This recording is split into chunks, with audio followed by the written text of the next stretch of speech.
Internet, it's Dustin again with my HomeKit Home, and today we'll be taking an overview and setting up the ConnectSense Smart Outlet. If you find this video useful, please like, share, subscribe, and hit that bell notification so you know whenever we release a new video. So this is the first version of the device, which was released, I believe, in 2016. However, there is a new version, version 2, that was released in December of 2018. The main differences being that first, ConnectSense now has its own cloud service, so you no longer need a home hub in order to access and control the device. And the second difference being that it now supports Google Assistant and Amazon's Lady A. So, without further ado, let's go ahead and jump into the app. All right, and we'll want to give it access to our home data. All right, so whenever we hit that plus button on the top right, we'll be asked if we have version 1 or version 2. Obviously, if you have version 2, select that one. I'll be selecting just the regular Smart Outlet. It'll bring up our standard HomeKit pairing procedure. Now, personally, I've not experienced any difficulties adding a device to my Wi-Fi network or to HomeKit in general, but it does happen. In the event that it happens to you, try to add the device again. If that doesn't work, try to use either Apple's Home app or another third-party application to do it, but I don't think you'll have any problems. It's a pretty solid process. Now, once we have added the device to our network, we'll have our regular Smart Outlet options here. We can change the name of the device. We can change the room that it's in. We can also, from here, we can also create a new room.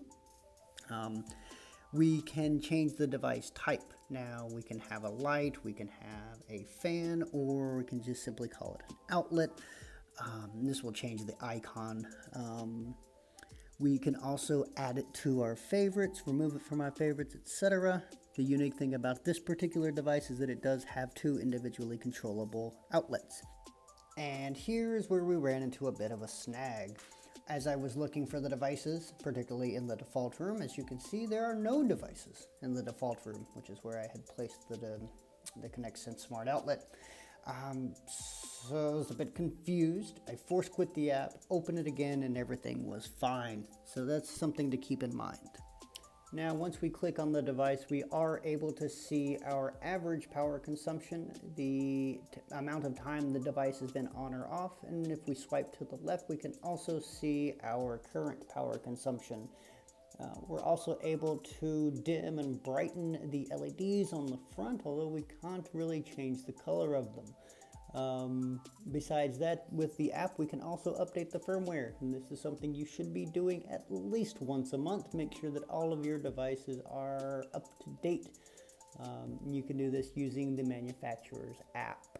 Now let's jump over to the Home app, and as you can see, here are our 2 outlets. We can turn it on and off. We can long press and turn it on and off from a different way. We can also go into our details. Here we can change the name of the device, the room, the device type. We can also add and remove it from our favorites. We have a link there to the manufacturer's app, and also we can remove the device. And the same goes for the second outlet. Now, the ConnectSense Outlet, it's a solid buy. Right, there's nothing at all wrong with this particular device. My only concern is about the competition. There are other outlets on the market that have more outlets, they have more USB ports, and they're at about the same price range, if not a little bit less. So that's my only concern there. So that about wraps up my impressions of the ConnectSense Smart Outlet. If you have any questions, leave them down below and we will get back to you. Consider giving us a thumbs up if you liked the video and found it useful. Subscribe, hit that bell notification. We will have some new content coming out in the next weeks and months, and we'll try to keep it as regular as possible. You can also check us out over at Facebook, Instagram, Twitter, and also at myhomekithome.com, where you'll find a more in-depth review of this product. So that's all for now. Until next time, this has been Dustin with My HomeKit Home.